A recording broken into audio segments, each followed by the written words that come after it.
Aligned and Local, the podcast where real stories meet real impact. I'm Christina Irvine, local realtor and your host, and this show is all about shining a light on the incredible business owners, community leaders, and change makers who make our neighborhoods thrive. We're not just talking about business, we're talking about purpose, passion, and the challenges and triumphs that shape the journey. So if you love supporting local, if you believe in community over competition, and if you're ready to hear stories that inspire and connect, you are in the right place. So let's dive in. Today's guest is someone whose work directly impacts the health, safety, and peace of mind of so many families, including some of my very own clients. Kris Weigal is the co-owner of Environmental Services, a family-owned and operated business rooted in science, compassion, and over 20 years of industry experience. With a background in chemistry, business, and an MBA in operations and production management, Kris brings a rare blend of technology knowledge and heart-centered service to every single inspection.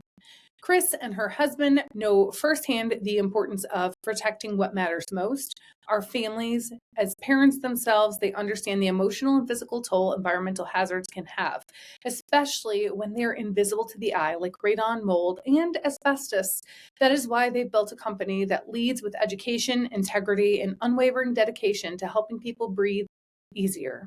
From homeowners to home buyers to schools, contractors, and commercial property owners, Precision Environmental offers unbiased consultative support that empowers people to make informed and potentially life-saving decisions.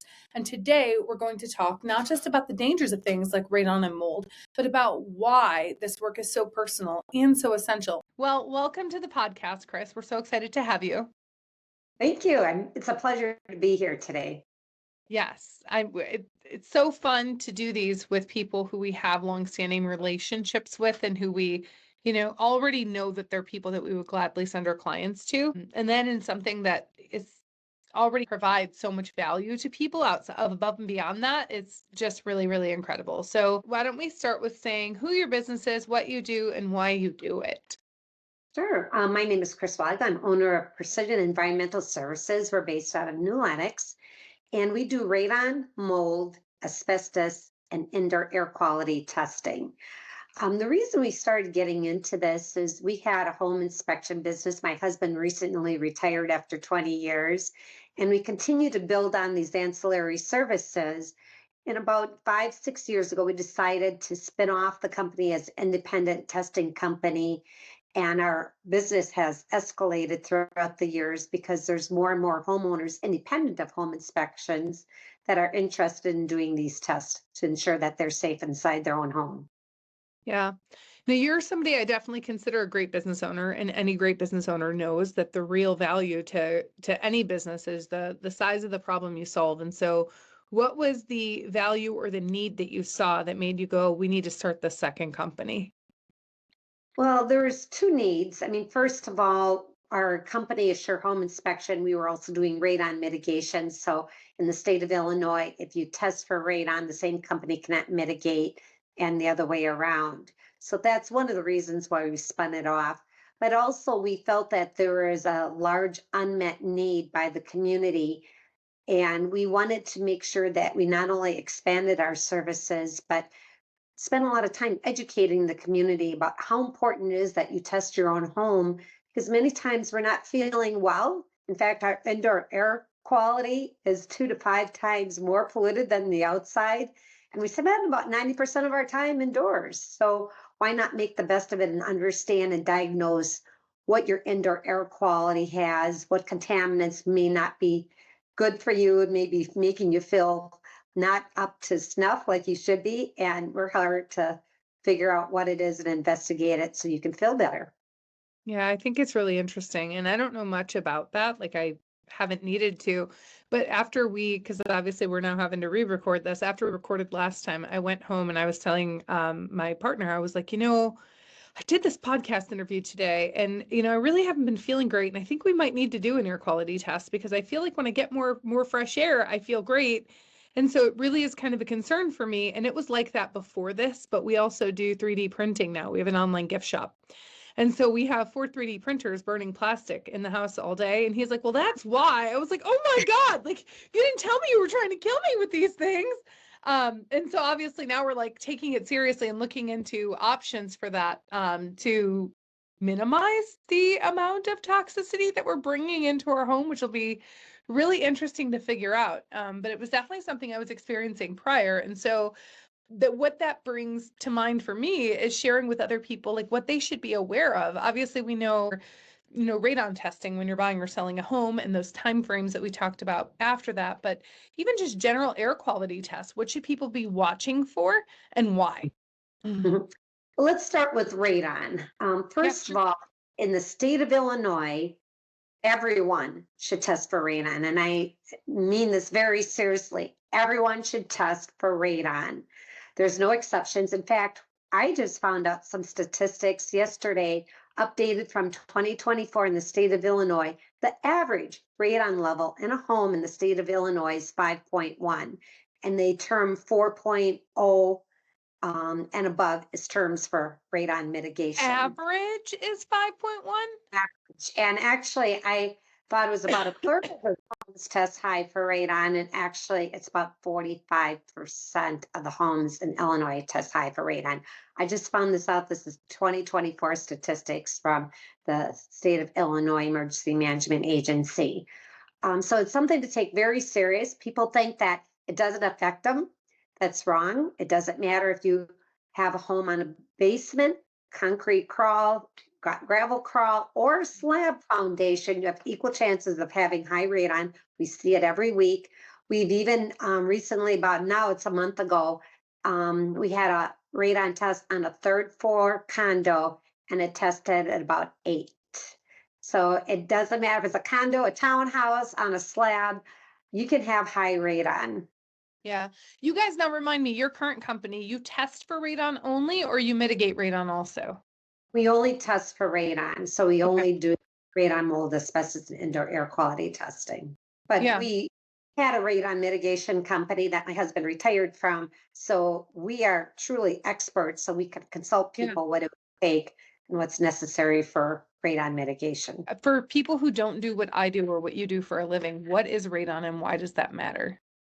Well, radon is the second leading cause of lung cancer next to cigarette smoking. So if you ever hear of someone getting lung cancer that claim they never smoked a day in their life, more than likely it was from high levels of radon in their home. And let's put this in perspective. So the EPA and the Illinois Emergency Mm. Management Agency recommend mitigations for 4.0 and above. And you hear that in the real estate market too. Well, 4 picocuries per liter is equivalent to smoking 8 cigarettes a day. So each picocuri is like 2 cigarettes a day. So short term, if you're only in the house for a couple months or maybe a year, the average of 8 cigarettes a day per year, probably not a big deal. You're probably not going to get lung cancer. But over an extended period of time, yes, it is going to have impact on you getting lung cancer. And again, it contributes to 21,000 deaths per year in the United States. And that statistic is not going down. We're trying to educate people so they continue to test. Let me do another statistic that I just looked up again this morning in preparation for your podcast. All of us have smoke detectors in our home, right? I don't know of anyone that doesn't. Well, we're really concerned about dying in a house fire. Well, last year there was 2,700 deaths contributed to house fires. 2,700. Carbon monoxide. Many of us have carbon monoxide detectors in our home.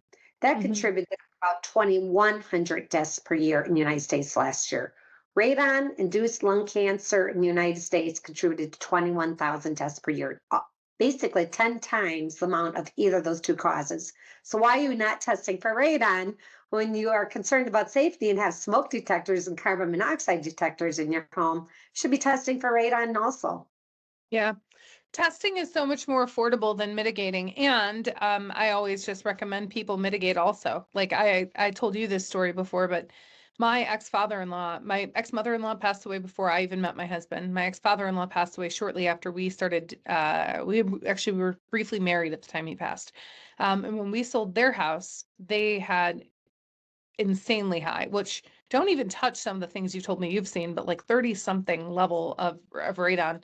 And so, of course, we had to mitigate when we were selling it. This was long before I was selling real estate. So I didn't even fully understand it. But when I got into real estate and I started learning that, I was like, oh my God. Like, so granted, there were exterior causes with them. She did smoke. He was a fireman. They obviously had other things that could have participated in that.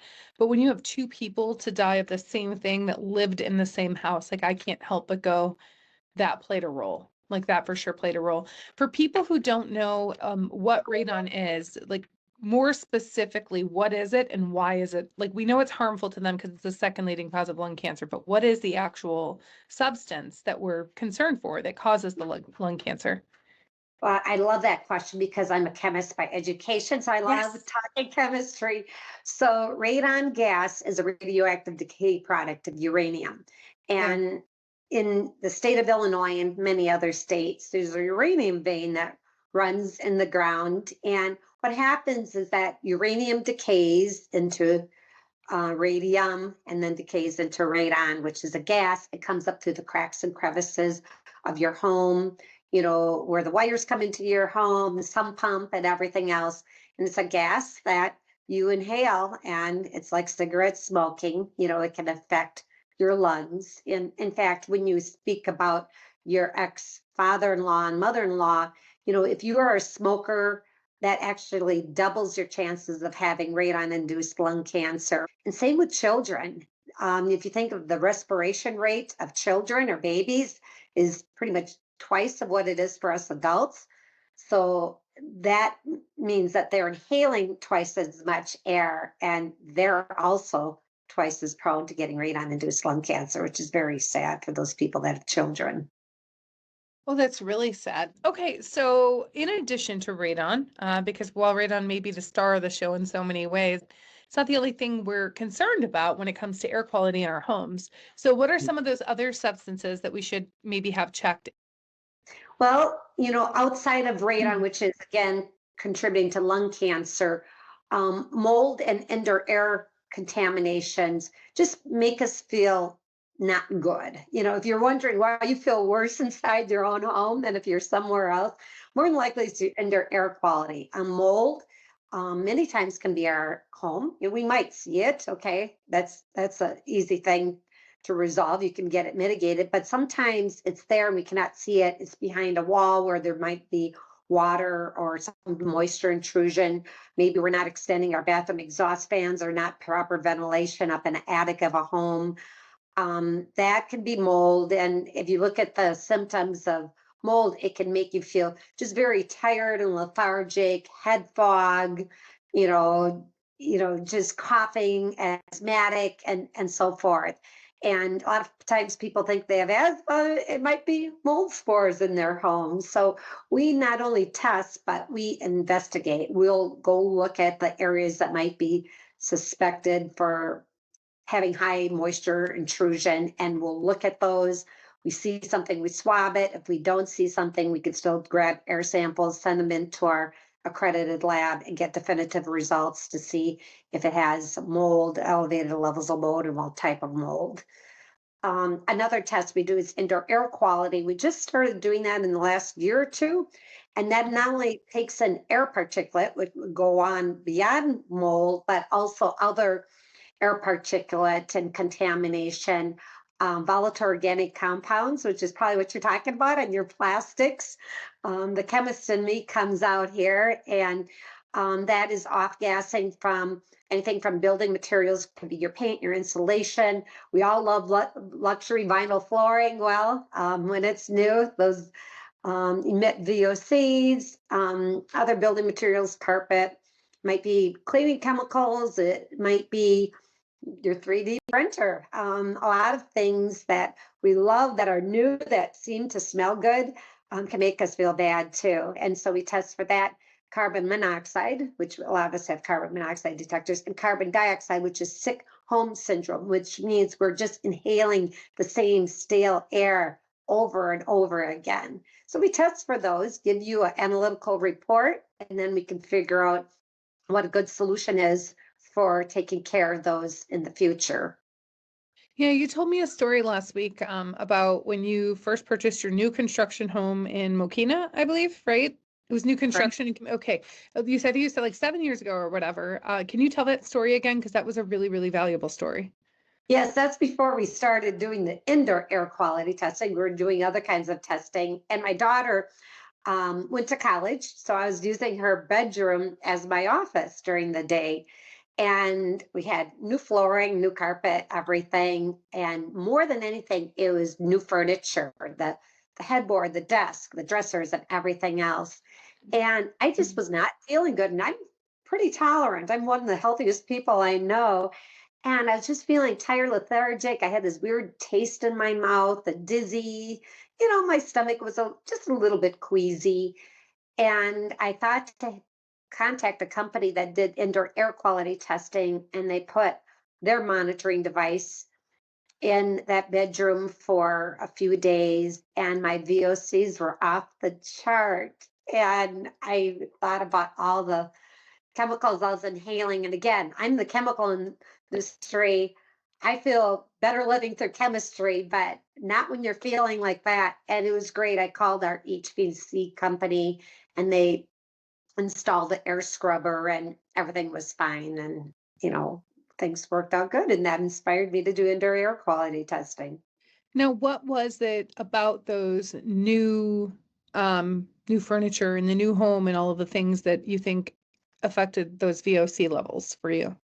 Well, it's solvents. So they're organic solvents. That's where volatile organic compounds, the name comes from. So these solvents, are chemicals that we're inhaling, and it's just making us, everyone reacts to them a little different way. But when you think about it, if you have new anything in your home, you think, oh, the smell is kind of nice. Everyone likes the smell We of like new. that smell of new, yeah, because it means no one's ever touched it before, but it's not the smell, actually, right? It's what it means until you learn that what it means is also not great. Hmm. Yes, and it's not good for us because it can get into our bloodstream and everything and affect us in different ways, depending on which chemical it is, whether it's formaldehyde or an organic solvent or whatever the case may be. All of them have different effects. So once you had the air scrubber installed on your HVAC, how long do you think it took for you to start feeling better? Not long at all. I'd say within a week, everything was fine. And also having a couple pets in the home, it helped take care of the odors of those pets too. So it was definitely a good investment. And also, we just increased the circulation in our home, so we had more fresh air coming in, because we were just breathing in the same stale air. It was a brand new house, which is great because it's energy efficient. The bad news is that it's energy efficient and you're not getting fresh air to come in. So there's different solutions good HVAC companies can bring in to improve that in your home. Yeah. Now, obviously, selling real estate, one of the conversations we have with clients when they're purchasing a home is about testing for radon. We don't necessarily talk about air quality tests. Is that something you think should be important every time somebody purchases a home? It depends on the individual. I mean, some indoor air quality is dependent on the people that are living there. So I would be a little less concerned because your buyer's lifestyle might be different than the seller's lifestyle. If someone has many allergies and is allergic to literally everything underneath the sun, then it might be a good idea to do it. I mean, I would first of all look at radon. Second on the list, consider mold because that's an easy test to do. And then third, indoor air quality if they are one that has a lot of allergies and asthmatic and so forth and has those concerns. And then for anybody who isn't currently buying or selling a home, but they just kind of live in a home that they've been in for a long time, don't have any reason to think they're leaving, how often should they be doing these tests? Well, radon, the EPA and Illinois Emergency Management Agency recommend every 2 years. So whether you have a radon mitigation system or not, they recommend every 2 years. And really, if you have a radon mitigation system, you should be doing it every 2 years because really to ensure that it's within, what the mitigators It's working. warranty. Yes, you have to test. The only way you know if your radon mitigation system works is to test. It's not by looking at the manometer in the basement. It is to test. And that's required every 2 years, or highly recommended every 2 years, I should say. Well, and even when you don't, one of the conversations I have with people all the time is like, okay, cool. So test for radon today, but just because it tests a certain way today does not mean that it's testing the same way 2 years from now, 5 years from now. And so I love the idea of, I'll be honest, I didn't know that statistic that they should retest every 2 years. I'm glad I now know it because it gives me just a little bit more to share with them and to take care of them in that way, because it's obviously really important to me that they're aware that they should be doing that. But it makes me a little silly up until this moment where I knew that that was something they should be doing, that you would test when you purchase a house, then live in the house for 30 years and never check again. Hmm. That just doesn't add up for me. So I'm glad to know that there is that rule. And I'm glad to teach that rule moving forward. We didn't talk about, well, let's talk about indoor air quality and mold testing. Can you kind of touch on what we shared about when you should be thinking about testing for those things? Mold, if you smell something musty or, again, have the symptoms of being tired all the time, just very lethargic, dizzy, head fog, asthmatic coughing, sneezing all the time, that's when you want to explore mold. And when people call and have those symptoms, that's when we do a deep dive to see if they want one or the other or both. We first look at mold. We ask them if they had any reason to believe that there's been moisture or water intrusion or any mold. And if they said, no, everything's fine here, clear, I don't remember anything, then we focus in on the indoor air quality test, because in the indoor air quality test, it will pick up air particulate, okay? And mold spores are part of that, although they don't call out mold spores specifically. So then we save them the money on the mold inspection and test and just do the indoor air quality test, which is less expensive. And then if the air particulate is high, then we try to see if mold is one of the contributing factors to that. Yeah. I think we talked about before, I'm pretty allergic to mold, and so my clients get like bonus when they work with me because we'll walk into a place and I'm like, yep, don't think you want this one. Like I get itchy so fast. In fact, I've never really noticed like breathing problems from it before, probably because I just exit. But I had a Mhm. listing appointment probably a month ago in a home where we knew there were some mold issues in the basement. It's something they're taking care of. But so I stood there talking to them for probably almost 2 hours because they're friends of mine too. And I already wasn't feeling good. And when I left that house, like I literally had to go take an inhaler because I was like, it's crazy what it can do to you. But then when you think about, you're not always going to be in a perfect state, right? And if you are in that more vulnerable state, the level at which it impacts you is so much bigger. And so then I think about, I remember when my mom was looking too, that was a really big conversation for her, but so many people don't think about it at all.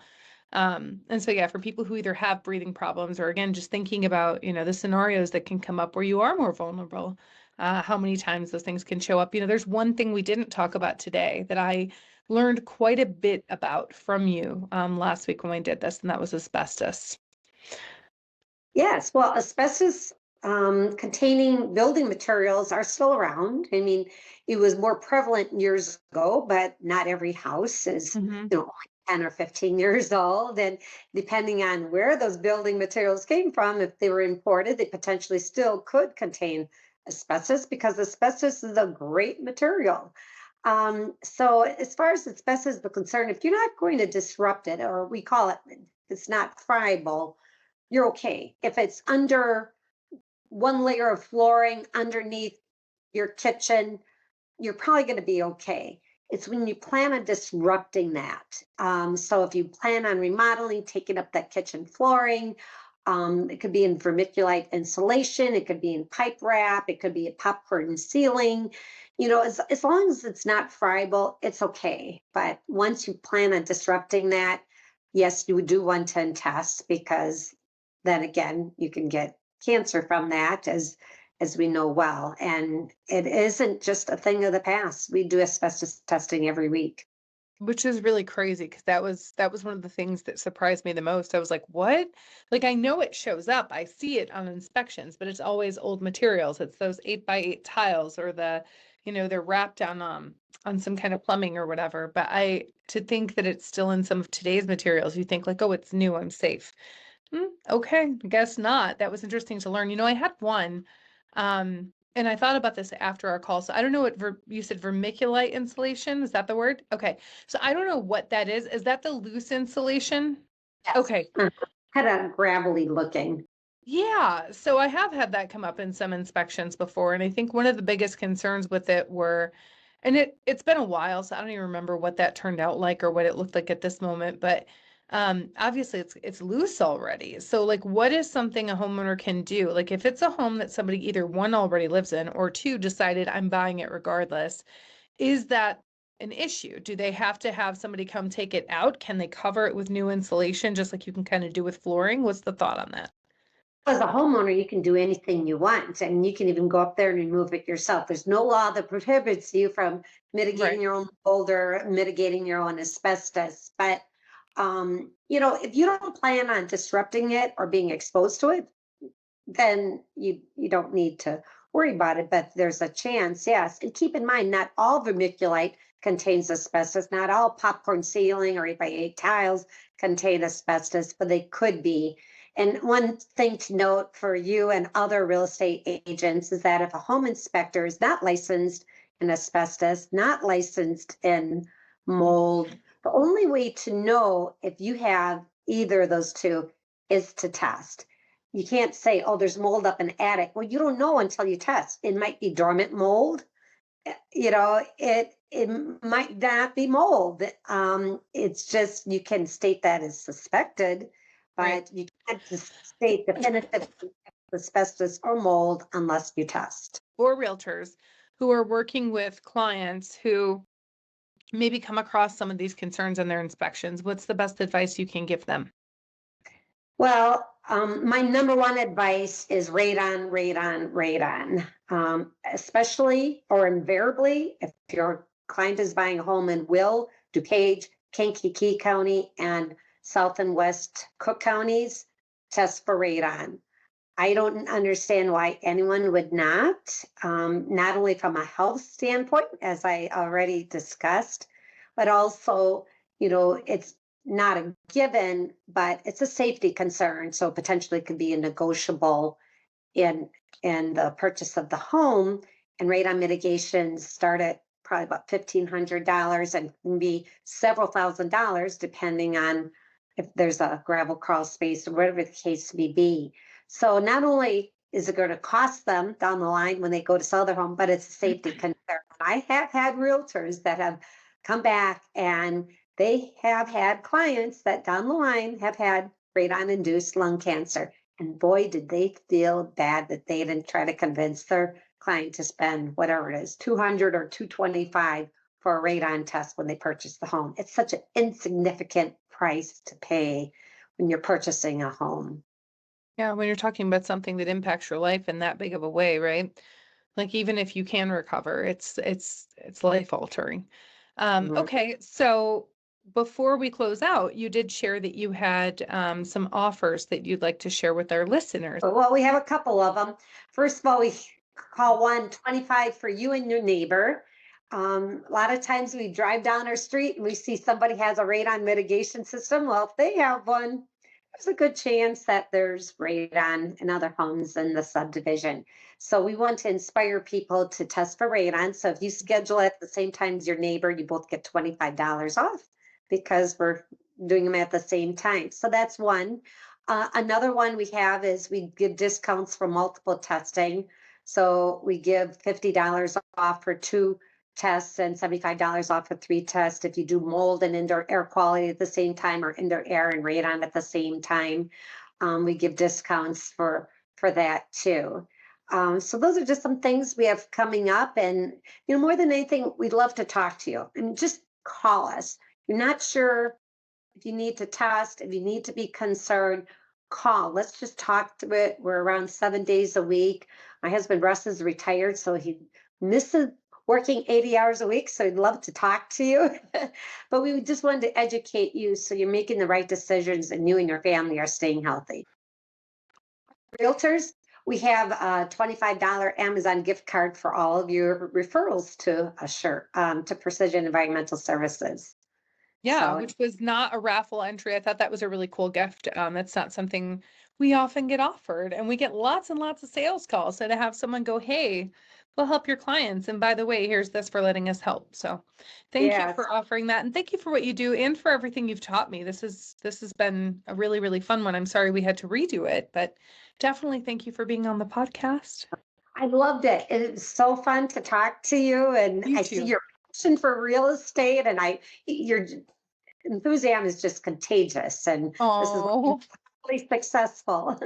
Well, you're so cute. I really appreciate that. I feel the same about you. Thank you for joining me on Aligned and Local. I hope today's conversation left you feeling inspired, connected, and even more in love with the amazing businesses and people that make our community so special.